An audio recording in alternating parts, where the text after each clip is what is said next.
She sold her house and strictly forbade anyone from opening the basement. But the new owners couldn't resist, and what they found inside changed their lives forever. Subscribe to the channel and write in the comments where you're watching this video from. The house had stood on the quiet street for almost a century, a solid brick structure with ivy creeping up its sides, and a porch whose wooden planks creaked softly under every footstep. It was not a mansion, not the sort of place that would draw the envy of passers-by, but it carried within its walls the gravity of years lived and memories carefully folded into every corner. Marion had known this house since the day she first opened her eyes, and now, at 94, she knew it more intimately than she knew anything else in the world. Every dent in the stair railing, every hairline crack in the plaster, every faded rug had a story attached to it. The woman herself still moved with dignity, though her body had long since betrayed her strength. Her hair, once thick and black, was now the color of fresh snow, pulled back tightly into a bun at the nape of her neck. Her skin carried the weathered beauty of a life endured with resilience, every wrinkle etched by laughter, grief, or quiet determination. She had lived through wars, protests, moments of joy and despair, and all of it was reflected in her face like the pages of an open book. For Marion, the house was more than shelter. It was the last living witness to the lives of those who came before her parents, her siblings, her neighbors, her community. But time was an unforgiving companion. Marion no longer had the energy to climb the stairs as she once did, no longer had the stamina to polish the wood floors or tend the roses in the garden. The children she had raised under this roof had built their lives elsewhere, scattered across different towns and cities, too consumed by their own responsibilities to come back more than a few times a year. She understood this and bore no bitterness, but she knew, with the clarity that comes when years are behind and not ahead, that she could not remain here alone much longer. Still, one part of the house troubled her more than all the rest. The basement. That shadowed, windowless underbelly of the home had always been different. For Marion, it was less a place to store forgotten furniture and more a vault where the deepest part of her family's story had been laid to rest. Down there were trunks filled with letters from her parents' time, yellow in newspapers with headlines about marches and speeches, ration books from the war, and diaries she had kept during years when her community had been fighting for rights that others had been born with. The air in the basement smelled of dust and old wood, but it also carried something heavier, the weight of lives lived under the strain of injustice and the struggle to be heard. She had protected that space fiercely, locking it with an old iron padlock that had been in place for decades, because to her it was sacred. The decision to sell the house came quietly one morning. Marion sat in her armchair by the window, a shawl draped over her shoulders, and watched the neighborhood come alive. Children walked to school with their backpacks bouncing, a delivery truck rumbled down the street, and a young couple passed by holding hands and laughing. It struck her then how much the world outside had changed while the inside of her home had remained frozen in time. She realized that clinging to the house would not preserve her memories forever. Instead, it would only leave her trapped in them. She needed to let go, though the thought of it made her chest tighten with something close to grief. When she finally made the call to the real estate agency, her voice trembled. She explained that she wished to sell her home, though she was careful not to speak too much about her reasons. The woman on the other end of the line was polite and professional, assuring her that they would find buyers who would appreciate such a unique property. But before the conversation ended, Marion made sure to state what to her was the most important part of the arrangement. The basement was never to be opened. Not by the agents, not by the buyers, not by anyone. The woman on the phone gave a small laugh at first, thinking it was a joke, but Marion's steady tone soon erased that assumption. She repeated it firmly until it was acknowledged. The basement must remain untouched. That night, Marion walked through the house slowly, her hand trailing along the walls as though she were memorizing their texture one last time. She paused in the kitchen, where her mother had once taught her to cook cornbread, in the dining room where her father had read aloud from the newspaper about battles overseas, in the parlor where she had danced with her late husband while the radio played soft jazz. Every room was a mosaic of moments stacked one upon another like sediment. She lingered at the door of the basement longer than anywhere else. The padlock gleamed dully under the weak light, and she laid her hand on the cold metal. She whispered something to herself, though no one was there to hear it, a promise or perhaps a plea. Then she turned away, leaving the door sealed as it had always been. Over the following days, she prepared herself for the next step.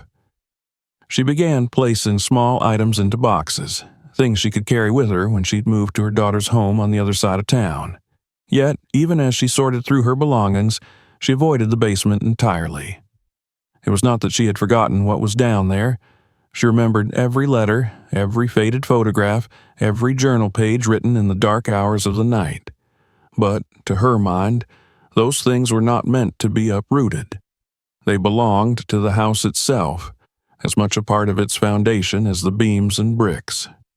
Removing them would be like tearing away pieces of her own soul. Marion's children did not understand. When she mentioned her decision to sell, they looked at her with surprise, even protest.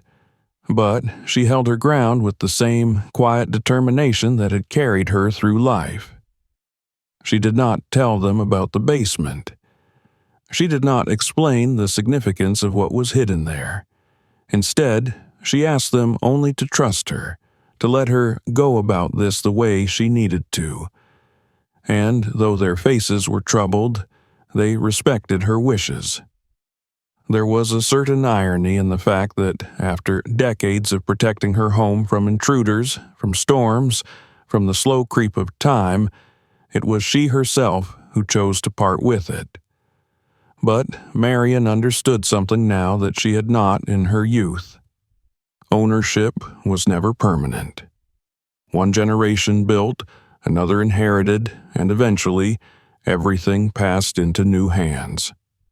What mattered was not holding on forever, but ensuring that the essence of what had been built remained. As she lay in bed that evening, the house settling around her with its familiar creaks and sighs, she felt a mingling of sorrow and relief. She was surrendering her place, but she was also entrusting her story to fate. She could only hope that whoever walked through the front door after her departure would respect the silence of the basement, would feel the presence of lives long past and understand, even without words, that some rooms carried more than furniture and dust. They carried the weight of history itself. By the time she drifted into sleep, Marion's decision was firm. The house would be sold. The rooms would welcome new voices and footsteps, but the basement, her basement, would remain closed, its secrets slumbering in the shadows until the day destiny willed them awake. The sale did not take long, though Marion had expected it might. Homes of such age and character often struggled to find the right kind of buyer, the sort who would appreciate more than just the square footage or the price tag. Yet, within weeks, an interested family emerged. They were not extravagant people, nor were they collectors of antiques or students of history. They were a young, light-skinned couple, David and Eleanor, with 2 children, a boy of 11 named Thomas and a girl of 8 named Anna. They had spent months searching for a place where they could put down roots, somewhere with enough space for their growing children, somewhere that did not feel like another anonymous box in a row of new developments. When they saw Marion's home, they were struck immediately, not by the basement or by its secrets, but by the undeniable sense of permanence it carried, as if it had been waiting for them. On the morning of their first visit, the air was bright and cold, and the street was alive with the small routines of daily life. Marion opened the door herself, standing as tall as her frail body allowed, and greeted them with a measured warmth. Her eyes, sharp and blue despite her years, studied them closely. Eleanor felt the weight of that gaze and smiled back as though to reassure the older woman. David extended his hand, speaking with the polite enthusiasm of someone who wanted to make a good impression. The children, half shy and half curious, clung to their mother's coat until they were coaxed inside. The moment they crossed the threshold, the family felt it. The house was not just shelter, it was atmosphere. The air smelled faintly of polish and lavender, as if someone had taken extraordinary care to preserve not just cleanliness, but memory itself. The living room opened before them, its walls painted in rich shades that had not faded, its furniture gleaming with a history of use and preservation. The sofa seemed both sturdy and elegant, the rug woven with intricate patterns from another era. On the shelves sat books with cracked spines, their titles in gold lettering, and in one corner a lamp with a tasseled shade cast a warm glow that belonged to decades past. Eleanor found herself whispering to David, though she could not explain why she lowered her voice, as if the house demanded reverence. She ran her hand along the back of a chair, marveling at the craftsmanship. Even the children, who usually grew restless on house tours, seemed subdued. Anna gazed at the framed photographs on the walls, sepia images of strangers who nevertheless seemed to watch her kindly. Thomas stared at the old television in the corner, a relic with rabbit ear antennas that looked like it might still come alive if one turned the right dial. As Marion led them through the rooms, her voice steady, she spoke little of herself and more of the house. She told them of the kitchen tiles that had been laid by hand, of the oak dining table that had never been replaced because it never wore out, of the upstairs bedrooms that had seen generations come and go. Each room was a chapter in the story of the home, and though she did not linger on details, the family felt as though they were walking through a living museum. When they came to the basement door, the change was immediate. Unlike the colorful rooms and polished wood elsewhere, this door was plain, its surface unpainted, its handle tarnished with age. A heavy padlock hung there, catching the children's attention at once. Thomas asked without words, his eyes darting toward his father, but David shook his head slightly. Marion stopped, her hand resting on the doorframe, and spoke for the first time with a gravity that cut through the tour. She told them that the basement was not to be opened, not during the sale, not afterward. It was not part of the house in the way the other rooms were. It belonged to silence. Eleanor felt a ripple of unease but quickly disguised it with a nod. David, practical by nature, was about to ask why but stopped himself. There was something in Marion's tone, a quiet authority that made him think better of pressing the issue. The children glanced at one another, wide-eyed, already imagining forbidden treasures hidden below. Marion's eyes softened then, almost as if she regretted the necessity of her words, but she turned away before anyone could speak further. The tour continued, moving through the upstairs where sunlight streamed through lace curtains onto beds neatly made, wardrobes filled with cedar scent, and carpets that muffled every step. Eleanor found herself picturing her children here. Anna curled up in a pink-painted room with her books and dolls. Thomas sprawled across a bed in a room of his own at last. She imagined holidays around the dining table, birthdays in the living room, the seasons turning outside while the inside remained timeless. By the time they returned to the front hallway, the family's decision was already forming. They wanted this house. Despite the strange condition about the basement, perhaps even because of it, the place felt set apart from all the others they had seen. It was not perfect in the modern sense. There was no sprawling open floor plan, no gleaming granite counters, but it possessed something rarer. It had character, memory, roots.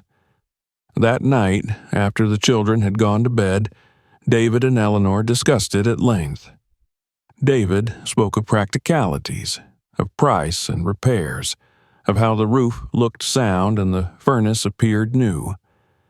Eleanor spoke of feelings, of how the house seemed to welcome them, how she could already see their lives unfolding there. The basement rule troubled her slightly, but she convinced herself that it was nothing more than the eccentricity of an old woman. Perhaps Marion had simply wanted to keep one part of her life private, a secret chamber of nostalgia she could not bear to expose. They agreed that the condition was unusual, yes, but it was hardly a reason to turn away from what felt like their home. When the papers were finally signed, Marion handed over the keys with trembling fingers. She looked at each of them in turn, her gaze lingering longest on the children. She said little, only repeating her warning once more, and then she left without looking back. The family stood in the entryway, holding the keys that now belonged to them, and felt the weight of the moment settle upon their shoulders. The first night they spent in the house was a strange blend of joy and unease. They carried in boxes, set up mattresses, and ordered food to eat off the floor while laughing at their own disorganization.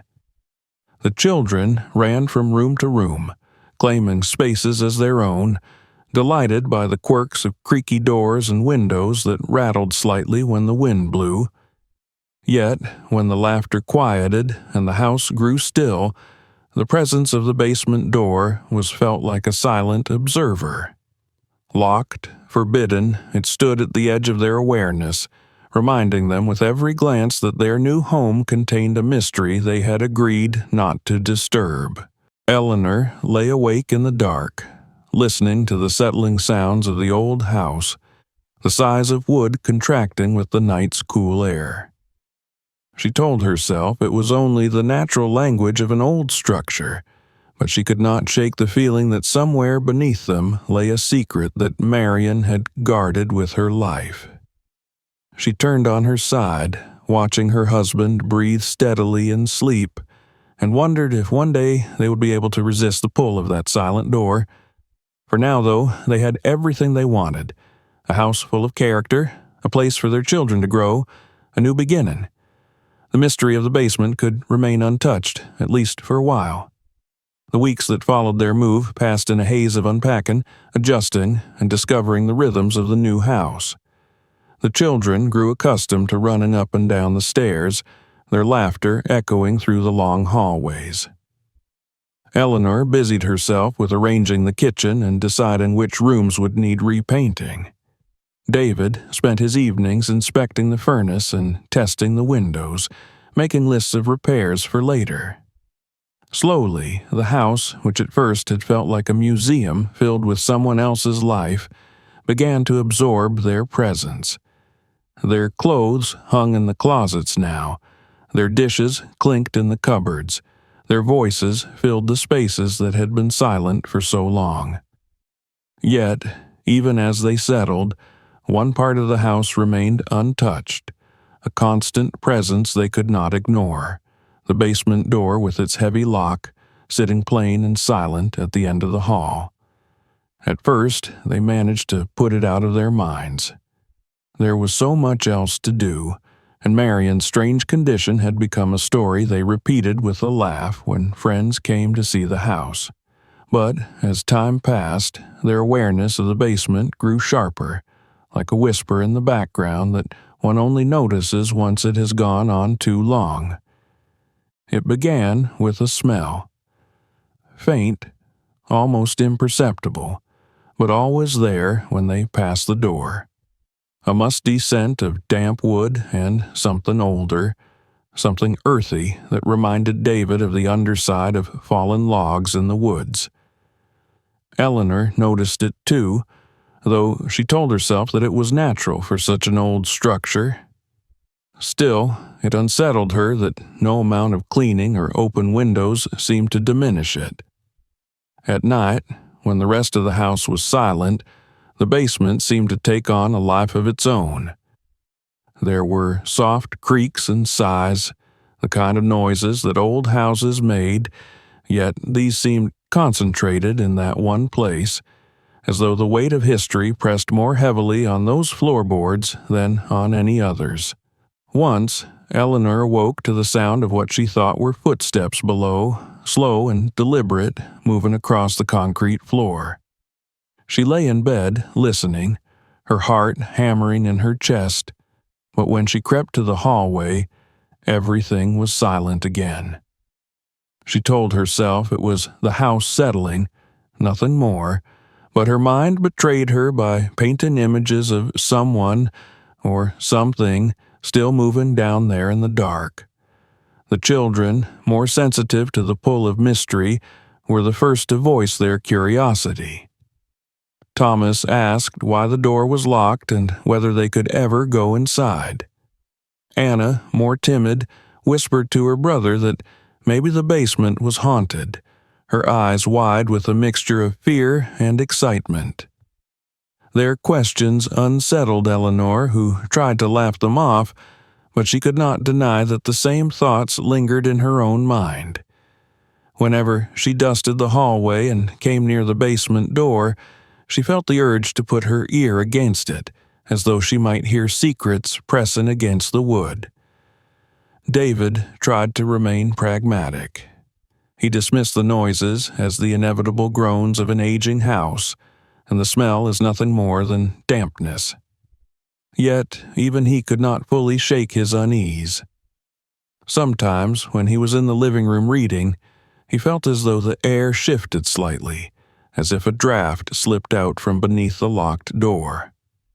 Once or twice, he thought he caught the faint sound of paper rustling, like old newspapers being disturbed. But when he stood and listened, there was only silence. He told himself that imagination was a dangerous thing in a house like this, where every shadow carried history, but deep down he knew the basement would not remain forgotten forever. The unease grew slowly, almost imperceptibly at first, until it became part of their daily life. The children would glance toward the door when they passed by. Eleanor would close windows upstairs and still notice the smell lingering, and David would hesitate before turning off the downstairs lights at night. None of them spoke openly of it, perhaps out of respect for Marion's warning, perhaps out of fear of admitting that the mystery had sunk its claws into them. But, unspoken or not, the basement was there in their thoughts, pulling at them. One rainy evening, when thunder rolled outside and the old windows rattled in their frames, Eleanor stood in the hallway staring at the basement door. The padlock gleamed faintly in the dim light. She reached out, her fingers brushing the cold metal, and for a moment she felt almost compelled to open it, to end the suspense that gnawed at them all. But she pulled her hand back quickly, ashamed of herself. She remembered Marion's eyes, the stern insistence in her voice. This was not just an eccentric rule, it had been a plea. To break it would feel like betrayal. Yet curiosity is a patient seed. It does not vanish simply because one resists it. It grows quietly in the dark, watered by questions that multiply the longer they are left unanswered. Why had Marion locked the basement? What had been so important that she could not even share it with her own children? And what, if anything, waited now for them beneath their feet? These questions lingered at the edges of their days, waiting for the moment when hesitation would falter and the lock would finally break. By the end of the first month, the house was theirs in every way except one. The living room echoed with their laughter, the bedrooms filled with their dreams, the kitchen with the smell of Eleanor's cooking. But beneath it all lay that silent, closed space, as much a part of their home as the rooms they inhabited. They had accepted Marion's condition with good intentions, but the basement had become an invisible presence in their lives, drawing their thoughts again and again, like the tide pulling at the shore. It was no longer a question of whether they would open it, but when. The days grew longer as the family settled into their new routines, but beneath the rhythm of ordinary life, the presence of the basement became a weight pressing silently upon them. What had first been a curiosity turned into something sharper, something that reached into their thoughts even when they were busy with the most mundane of tasks. Eleanor would fold laundry in the upstairs bedroom and suddenly wonder what lay folded away in boxes beneath the floorboards. David would be fixing a creaky window latch and think of the lock on the basement door, untouched and impenetrable, waiting for his hand. Even the children, once distracted by the excitement of the move, now treated the forbidden door as a magnet. Passing it in the hallway had become an exercise in self-restraint. It was not just a locked room anymore. It was the silent heart of the house, and its silence grew heavier by the day. One Sunday morning, Eleanor caught Thomas crouched in the hallway, peering at the edges of the door as though hoping to glimpse light through the crack. She scolded him gently, but his wide-eyed expression lingered with her long after he had run off to play outside. She realized with a start that she had been doing the same thing herself in secret, lingering by the door, listening to the stillness, even imagining that she could hear the soft hum of something alive behind it. The more she denied her own thoughts, the stronger they seemed to grow. At night, she dreamt of walking down a narrow staircase into endless darkness, carrying a candle that barely lit the space, and waken just as a shape emerged from the shadows. David resisted longer than she did, but even his pragmatism began to fray. He told himself he only worried about practical matters. A locked basement was an unknown variable, and unknown variables could mean trouble.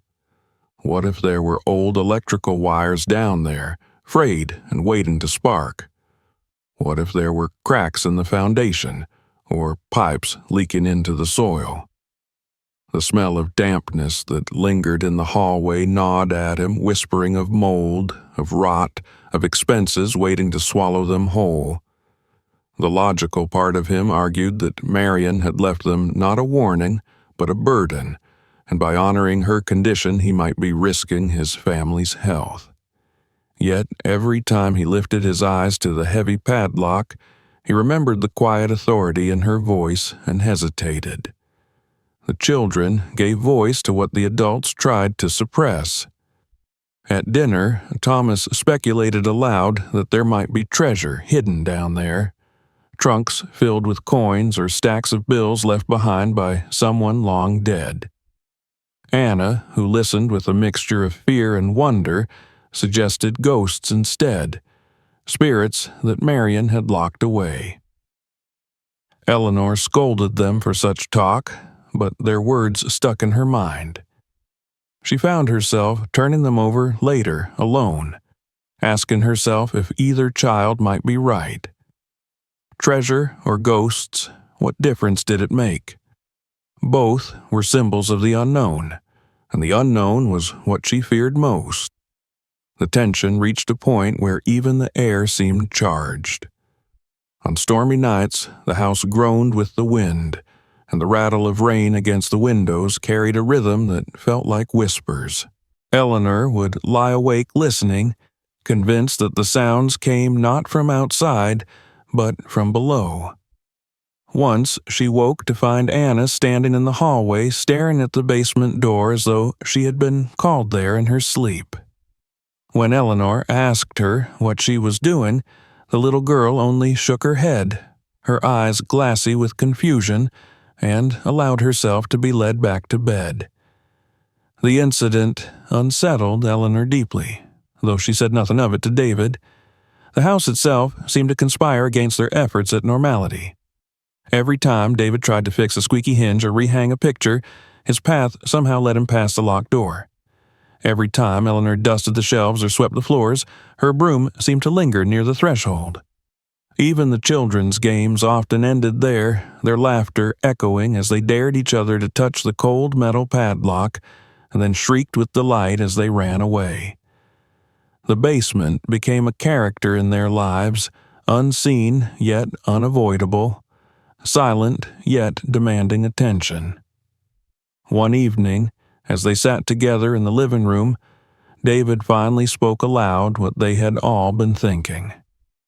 He said he could no longer ignore the possibility of damage below.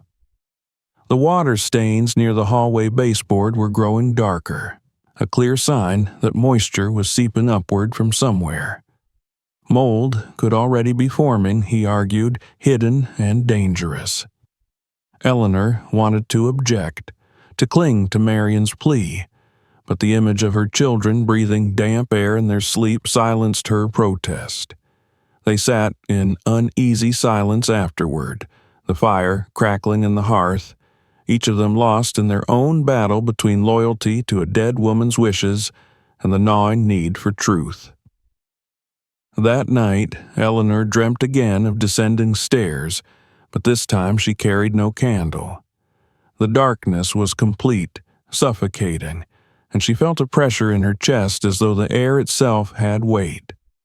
She reached the bottom and reached out her hand, but what she touched was not a wall or a box, but the cold metal of the same padlock that hung upstairs, somehow glowing in the blackness. She woke with a cry and found herself trembling, her heart racing. For a long time she sat upright in bed, watching the shadows on the walls until dawn broke. The following week, the decision hung over them unspoken but understood. No one declared outright that the basement must be opened, but every glance exchanged, every comment about the smell or the noises, moved them closer to that conclusion. The children grew bolder, pressing their parents with questions. David grew restless, his pragmatic instincts urging him to act. Eleanor grew weary of living in a house where one door seemed to hold them hostage. It became clear that the lock would not remain untouched forever. On a quiet evening, when the children had gone to bed and the house was still, David stood in the hallway staring at the door. The padlock gleamed faintly in the dim light of the overhead lamp. Eleanor appeared beside him without a word, her face pale but resolved. For a moment they simply stood there, listening to the silence that seemed deeper than silence, like the breath of something waiting. Then David reached into his pocket and pulled out a small set of tools he had bought days earlier without admitting why. The click of the lock as it snapped open was softer than Eleanor expected, but it echoed through the house like a thunderclap. They stood together, staring at the door that was no longer forbidden, no longer sealed. The air that drifted from beneath was cold and smelled of earth, of dust, of years long buried. Eleanor's hand trembled as she reached for the handle, and David placed his hand over hers, steadying her. Neither spoke. Words had long since lost their power against the pull of the secret. With a slow breath, they turned the handle together and felt the door give way. The stairs gaped below them, descending into shadow, into mystery, into the very heart of what Marion had guarded all her life. The moment of truth had arrived, and though fear pressed heavily on their shoulders, curiosity had won. The basement, silent for so long, was about to reveal its first secret. The lock had fallen away with such quiet finality that it left the house itself holding its breath. David and Eleanor stood frozen at the threshold, the children sleeping soundly upstairs, unaware that the balance of silence and obedience had just shifted. The door creaked as it opened, stiff from years of disuse, and a rush of cold air slipped past them, carrying with it the unmistakable scent of earth long undisturbed. Dust swirled faintly in the dim light of the hallway lamp, as though the air itself resisted being disturbed after so much time. For a long moment, neither of them moved. The stairs descended into darkness, steep and narrow, the wooden steps worn smooth by feet that had not touched them in decades. David exhaled first, the sound loud in the stillness, and switched on the small flashlight he had brought. Its narrow beam cut into the black below, illuminating the first few steps and the edges of a railing that vanished into shadow. Eleanor felt her pulse quicken. The sight was not terrifying in itself. It was only a staircase, but it carried with it the weight of years of forbidden knowledge. Each step seemed to call out to them, demanding that they continue what they had started. She gripped the railing with one trembling hand, and together they began their descent. The basement air grew colder as they moved down, thick with the smell of mildew and dust.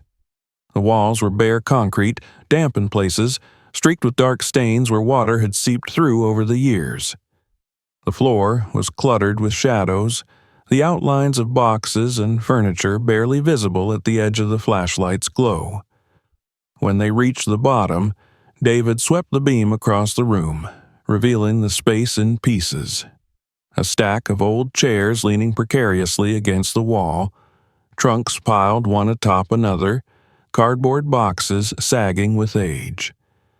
It was not the chamber of horrors that the children's imaginations had conjured, nor was it the empty, abandoned cellar David had half expected. Instead, it was a time capsule, filled with the remnants of lives carefully preserved and then locked away. Dust lay thick on every surface, but beneath it the shapes of familiar household objects emerged. An iron bed frame, a sewing machine, shelves filled with jars whose labels had long since faded.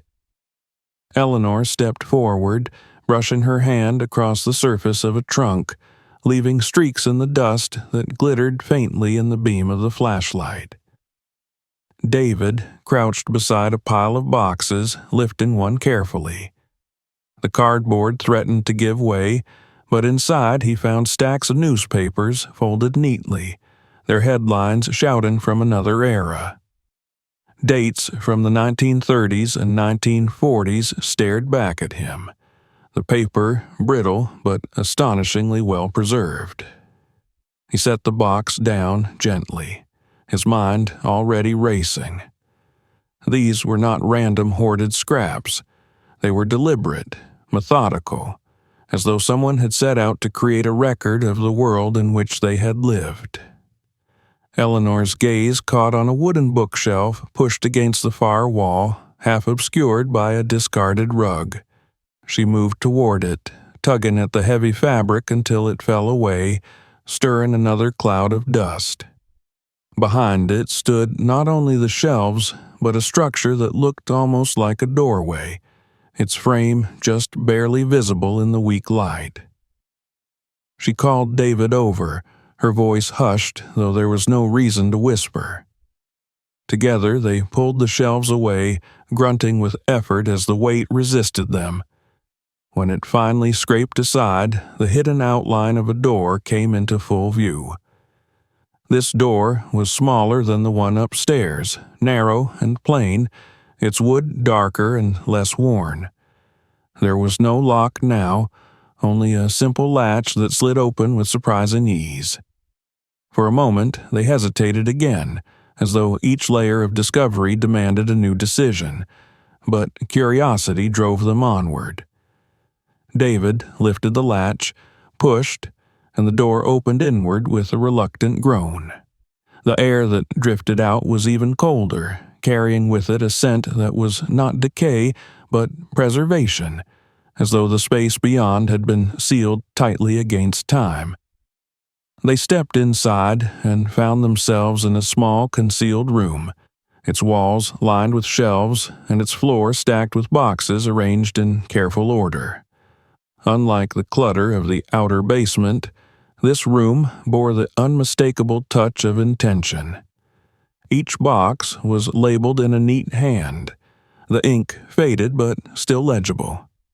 Journals bound in worn leather rested in orderly rows, alongside envelopes tied with string and folders stuffed with yellowing papers. Newspapers lay in stacks organized by year, creating a chronological record that spanned decades. Eleanor reached for one of the journals and opened it gingerly. The pages were filled with handwriting that slanted neatly across the paper, the words crowded but clear. She read the first few lines silently, her breath catching as she realized what she held. These were not general records, but personal accounts written by Marion herself. They began in the years of the Great Depression, describing in vivid detail the hardships of her childhood, the struggles of her parents to keep the house, the hunger that shadowed their days. The words were not meant for strangers, yet here they were, waiting in the dim glow of a flashlight to tell their story. David, meanwhile, lifted the lid of a wooden crate and found inside ration books from World War II, victory bonds carefully stored in envelopes, and even letters written to soldiers overseas. Each item carried history not just of a family, but of a community, of a people enduring and persisting through times of upheaval. The care with which these things had been preserved was staggering. This was no casual storage of keepsakes. It was an archive, a deliberate collection that told a story Marion had chosen never to speak aloud. The more they uncovered, the clearer the picture became. This hidden room was Marion's sanctuary, the place where she stored the fragments of her life and the lives of those around her. It was not shame or guilt that had kept her from opening it to others, but reverence, perhaps even grief. The weight of history here was not only collective but personal, bound up in the pages of diaries that spoke of marches and protests, of nights spent in fear, of small victories that had gone unnoticed by the larger world. Eleanor closed the journal in her hands and held it against her chest, her eyes stinging with tears. She felt suddenly as though she had trespassed into something sacred. David, too, stood in silence, the flashlight shaking slightly in his grip as he looked around the room. They had broken a promise, but what they found was not horror, not danger, but memory, fragile and profound. It was a truth that Marion had guarded fiercely, not because it was shameful, but because it was precious beyond measure. When they finally left the small room and closed the door behind them, they did so with a reverence that had not been there before. The basement no longer felt like a threat or a burden. It felt like a responsibility, one they had inherited unwittingly but could not turn away from. They knew they could not leave what they had found to gather dust in silence any longer. The journals and papers demanded to be read, to be shared, to remind others of the lives lived in the shadows of history. As they climbed the stairs back into the light of their home, Eleanor glanced once more at the padlock lying useless on the floor. Its authority had been broken, but what it had guarded remained intact, waiting for the world above to understand. She knew that from this moment forward, their lives in this house would never be the same. The secret of the basement was no longer hidden, and with it came a weight as real as the keys in their pockets. The days that followed their discovery unfolded with a new rhythm, one shaped not by the unpacking of boxes from their move or the settling into neighborhood routines, but by the weight of what they had uncovered beneath their feet.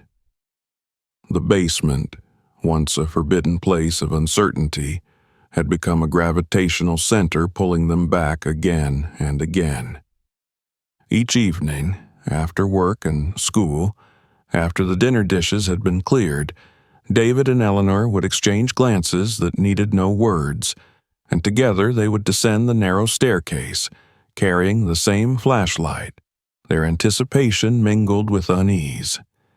They had begun to realize that what they had inherited was not a simple collection of forgotten relics, but a vast archive of a woman's life, and more than that, a record of a community's endurance against hardship and injustice. The journals were the first to command their attention. Eleanor would sit with one on her lap, her fingers trembling as she turned the brittle pages. The ink had faded, but not disappeared. Marion's handwriting stretched neatly across each sheet, patient and deliberate, as though she had always known that someday her words would need to endure the scrutiny of future eyes. The earliest volumes spoke of childhood in the years of the Great Depression. Marion described the hollow ache of hunger that never quite left her, the nights when her parents whispered at the kitchen table about whether they would be able to keep the house, and the small triumphs that came when neighbors shared what little they had with one another. Eleanor read these passages aloud to David, her voice thick with emotion, and felt the stories take root in her own imagination as though she had lived them herself. David, less drawn to the journals, spent hours sorting through the newspapers and documents. He was astonished at their preservation.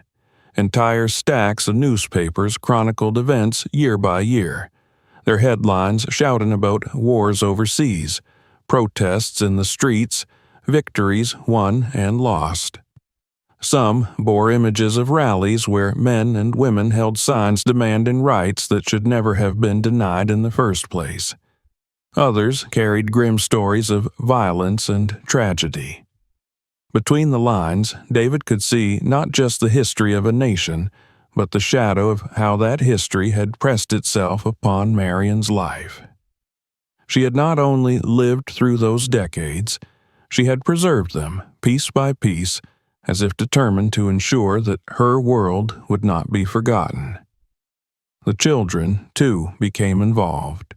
At first, they were drawn by curiosity, peeking into boxes to find ration books with stamps neatly torn away, or envelopes filled with bonds decorated with patriotic slogans. But, as Eleanor carefully explained what these things meant, their fascination deepened into something more profound. Thomas asked questions about why certain people had been denied rights, why crowds had marched holding signs that seemed so obvious to him in meaning. Anna, younger and more impressionable, clutched one of Marion's photographs of a crowded march and whispered that it looked like people were walking for her. Their innocence collided with the heavy truths hidden in the papers, and Eleanor found herself struggling to explain the injustices that Marion's words laid bare. The more they read, the clearer the picture of Marion's silence became. Her journals moved from descriptions of family struggles into the years when she became a young woman, finding her voice in a world that often sought to silence her. She wrote of standing at the edge of rallies, of hearing speeches that set her heart alight with hope, even as fear pressed cold hands against her chest. She described nights of terror when friends were arrested, when rumors spread of attacks, when even walking home alone carried risk. There were also passages of triumph, times when the community stood together, when laws began to shift, when her own small contributions, whether sewing banners or helping organize gatherings, made her feel part of something larger than herself. Reading these words, Eleanor understood why Marion had locked them away. These were not stories to be shared lightly. not memories to be tossed into the open air without care. They were sacred burdens, recorded because they mattered, but hidden because the pain of reliving them had never lessened. David found himself increasingly protective of what they had discovered. At work, he caught himself distracted, wondering about the fragile papers resting in the basement. He worried about their condition, whether mold or dampness might eventually destroy them. He began to make notes about buying protective sleeves and boxes, about perhaps contacting someone at a local archive for advice, but more than that, he felt a growing sense of responsibility. The basement no longer seemed like a part of their private home, but a chamber entrusted to them, as though Marian herself had placed it in their keeping. At night, Eleanor dreamed differently. The darkness at the bottom of the stairs no longer pressed against her with menace. Instead, it seemed alive with voices. Voices that whispered fragments of the words she had read in Marian's journals. Voices that seemed to ask only to be remembered. She woke sometimes with tears on her cheeks, shaken not by fear, but by the magnitude of what she had touched. In the daylight, she found herself turning again and again to the journals, unable to set them aside, as though she owed it to Marian to read every word. The children spoke of Marian now as though she were still part of the household. Anna referred to her as the lady who wrote the stories, while Thomas, fascinated by the old newspapers, declared that Marian must have been a kind of historian. They began to ask if they could share what they had learned with their teachers, if they could take some of the items to school. Eleanor hesitated, torn between the desire to protect the fragile objects and the sense that the children were right. These were not just family keepsakes, but pieces of history that demanded to be seen.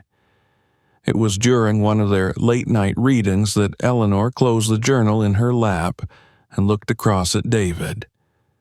She spoke quietly, almost afraid of the thought as it formed, but unable to keep it inside any longer. She said that what they had found should not remain hidden. Marian had guarded it fiercely, yes, but perhaps not because it was meant never to be known. Perhaps she had simply been waiting for the right hands, the right moment, the right people to carry her story forward. David nodded slowly, his own thoughts moving in the same direction. He admitted that he had already considered speaking to the local historical society. The idea filled them both with a nervous sense of inevitability. Yet, even as they contemplated sharing what they had uncovered, they treated the basement with reverence. Each descent felt like entering a sacred space. They never raised their voices there, never rushed. The children were warned to be gentle, to treat every object as though it might crumble at a touch. It became less a basement and more a sanctuary, a place where the weight of the past pressed close enough to be felt in their bones. And with each passing day, the line between Marian's memories and their own lives blurred further. Her pain, her struggles, her resilience, they were no longer just words on a page, but lessons settling into the hearts of those who had broken her lock. By the end of that month, the family no longer spoke of whether the basement should have been opened at all. That question had vanished, overtaken by the clarity of what they had found. What had once been a forbidden space of unease was now a responsibility, a trust, and perhaps even a gift. The basement was no longer Marian's secret alone. It had become a bridge between her world and theirs, binding the past and the present together in ways none of them could have imagined when they first crossed the threshold of the house. And though the stories carried pain, they also carried strength, a strength that seeped slowly into the family until they felt not just like owners of a house, but guardians of a legacy. The decision to share what they had found did not come in a single moment of resolve, but rather as a quiet accumulation of nights spent in the basement, hours spent turning pages, and conversations held in hushed tones after the children were asleep. The weight of the journals and documents pressed upon them like a silent responsibility demanding not only reverence but action. Eleanor, who had once feared the basement's silence, now carried it with her through the day.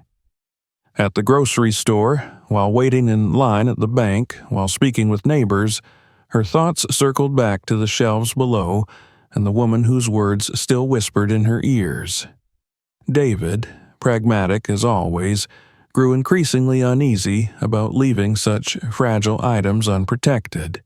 He began researching archival methods, even purchasing plastic sleeves and acid-free folders, but these small efforts only highlighted how inadequate they were compared to what the collection deserved.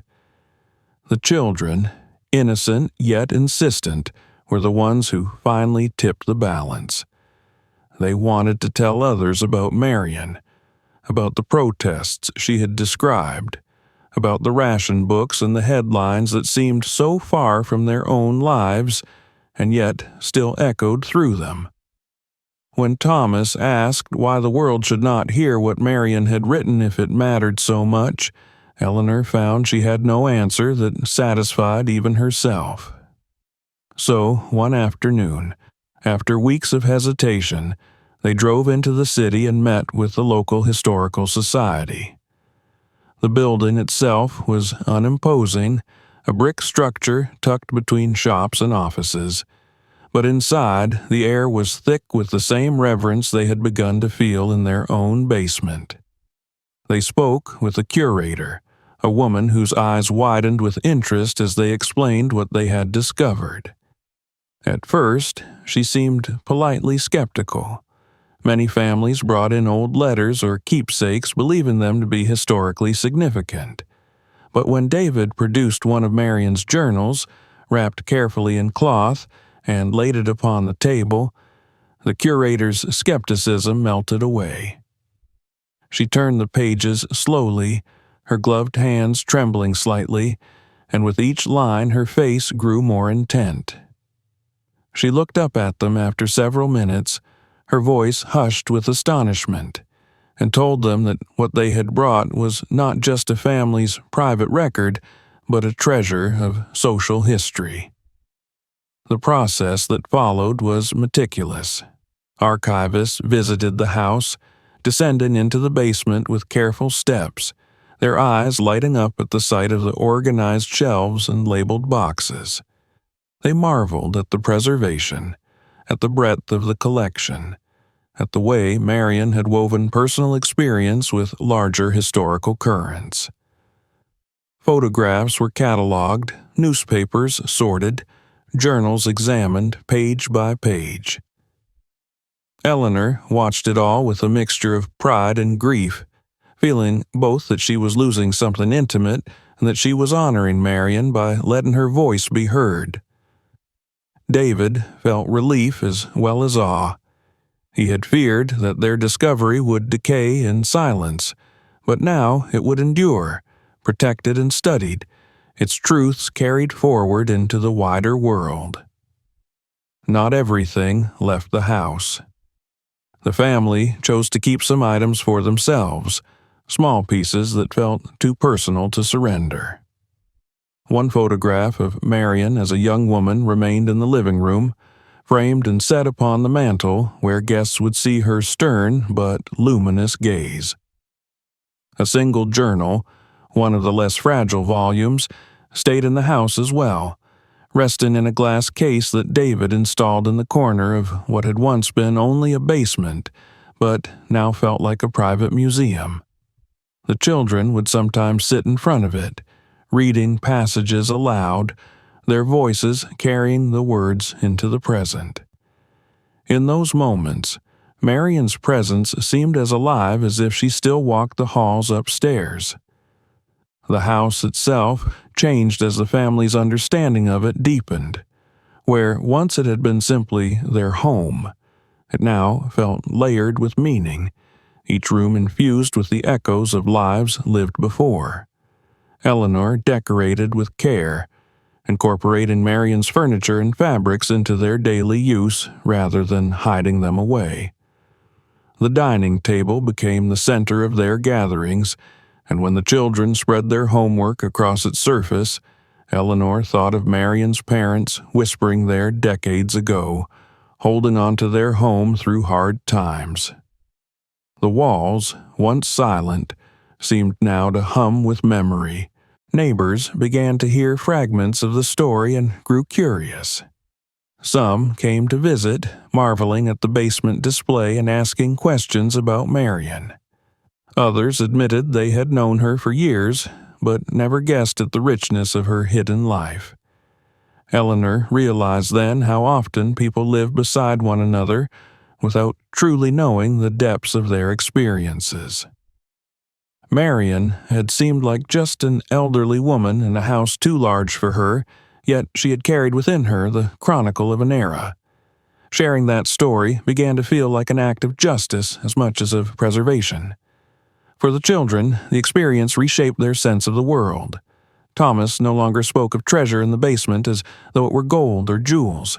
Instead, he declared to his classmates that the real treasure was the truth of how people had lived and fought before him. Anna, tender-hearted, spoke of Marion as though she were a grandmother she had never met, repeating her words and insisting that others listen. They grew into the weight of the story naturally, their innocence blending with the gravity of the past in a way that gave Eleanor hope. In the evenings, when the day's noise had settled, the family often gathered in the basement still. They no longer went to uncover or to search, but simply to sit among the remnants of Marion's life, letting the presence of history wash over them. They spoke quietly, sometimes sharing passages from the journals, sometimes sitting in companionable silence. The basement, once a source of unease, had become a sanctuary where past and present touched hands. The decision to open the door had once seemed an act of betrayal, a breaking of Marion's last request. But as the months passed, Eleanor came to believe that perhaps Marion had known this day would come. Perhaps she had locked the basement not to forbid it forever, but to ensure that only those who truly lived within her house, who breathed the same air and felt the same silence, would one day uncover it. In that way, her warning had been both protection and invitation, a way of choosing her heirs not by blood alone, but by spirit. And so the house stood, no longer just a dwelling but a vessel of memory, carrying forward the voice of a woman who had lived through hunger, fear, resilience, and hope. The family who lived there now did so not merely as owners, but as custodians, bound to honor the weight of what had been entrusted to them. In every creak of the floorboards, in every flicker of the light, they felt the presence of the past, not as a ghost to be feared, but as a legacy to be cherished. The basement was no longer silent.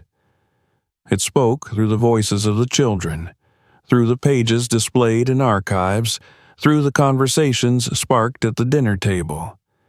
It had become what Marion perhaps always hoped it would be, a bridge between her time and the future, ensuring that her struggles, her triumphs, and her quiet dignity would not be forgotten.